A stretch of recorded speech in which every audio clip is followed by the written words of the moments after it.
So we recently hit 10,000 subscribers on the channel. And first of all, huge thank you for that. Really, really appreciate all of your support. But secondly, we've bought a new car.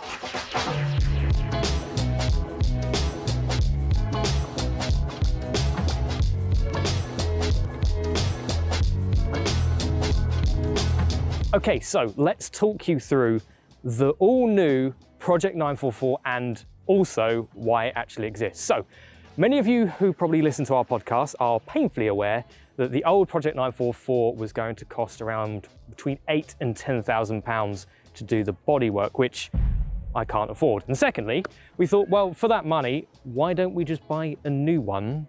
And that way it's better and we can do more mods to it. So that's exactly what we've done. So a little bit of context on the car. It's a 1991 model, which is the final year of production for the 944, which means it gets all the mod cons available and is in an incredibly rare color combination in cobalt blue and blue interior. So something that I'm not particularly used to with a 90s car actually has an immobilizer, which means I can do this. Yes, very, very special. So we'll show you into the interior and why this car, or mainly why we chose it really, because it's beautiful blue. But look at that. So let's talk a little bit about the condition of the car. Miles leagues ahead of our old one, which was partly the reason why we bought it really, because no matter the cost that it may be for sorting bodywork or interior in the future, it's still cheaper than what we were going to pay to fix the other one. So as much as it's a shame that the other one isn't necessarily going to be the lead project car anymore, we have got a fantastic base and a very, very enjoyable and easy to modify car compared to the other one, because we're not in a restoration process. We're in a actual project build process. We can focus on things like suspension, brakes, engine eventually that maybe will give us supercharger potentially, and small mod cons like maybe we could do air conditioning. We're going to be transferring some parts on the old 944 to this one, so this will get the double din. We will upgrade the speakers like we did in the other one as well. So all in all, there's just so much we can do with this rather than the other one. It's just, this is a better base. So the most important thing that you've probably gathered already is, one, there's no massive crash damage in the rear, which is very, very good news for us.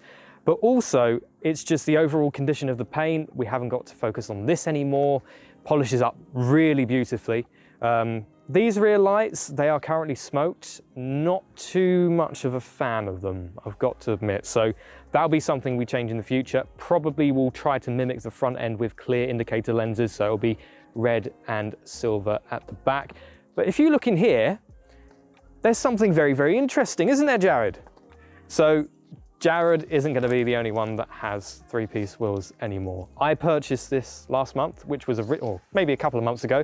Originally was going to go on the other 944, but when we made the decision to change it, we're going to put these on this car now. So I thought I would show you these lovely RH Allrad, PRAD, Speedline style alloys. So these will be going on the car at some point in the near future, probably next 2 to 3 months. We'll try and sort that out.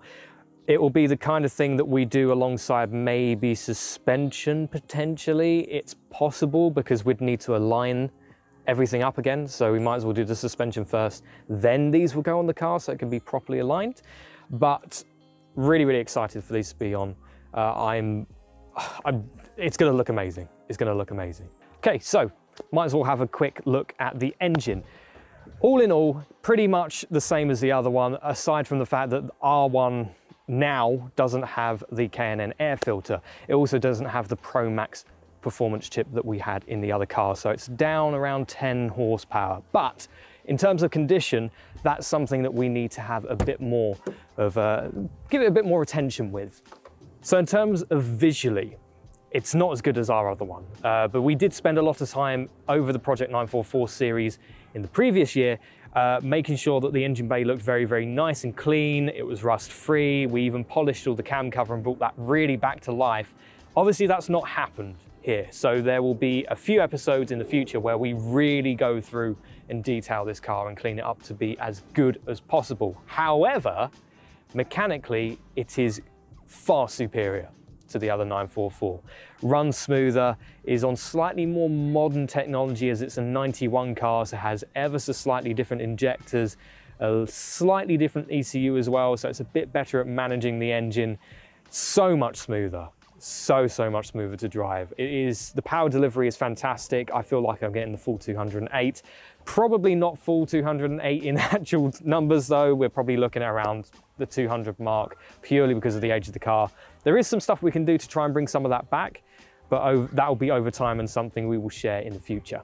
What's going to happen to Project 944 series? Well, technically nothing's changing. It will be kind of a soft reboot with a brand new car, and we'll actually be able to do the things we said we were going to do 2 years ago, which is actual modifications rather than chasing problems.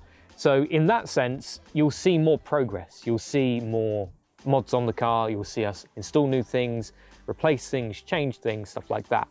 The immediate stuff that we're going to be doing will be wheels, brakes, suspension, and exhaust. Those will be the first areas that we look at, as well as detailing the car to get it to look as best as possible for when we start the process. So in terms of series, nothing's really changing. If anything, it's going to get better. So thank you for everyone that's been sticking around. Appreciate there hasn't really been a 944 update in a while. Now you know why. That's going to change soon though. You'll be starting to see them more regularly, potentially monthly, as well as the other projects that we've got going on the channel as well. So all in all, quite exciting. So that's it for this video. Thank you ever so much for joining us as usual. Appreciate that there's not been much on the channel lately. That's going to change. Really do appreciate all of your support and your patience and all of the fantastic comments you've had about the Project 944 series over the past year. And once again, thank you for 10,000 subscribers. If you'd like to support us for the cost of a cup of coffee each month, please feel free to become a channel member. All of your support goes straight back into the projects and content, so more stuff for you. Thank you ever so much for listening and watching. Take care. We'll catch you in the next one.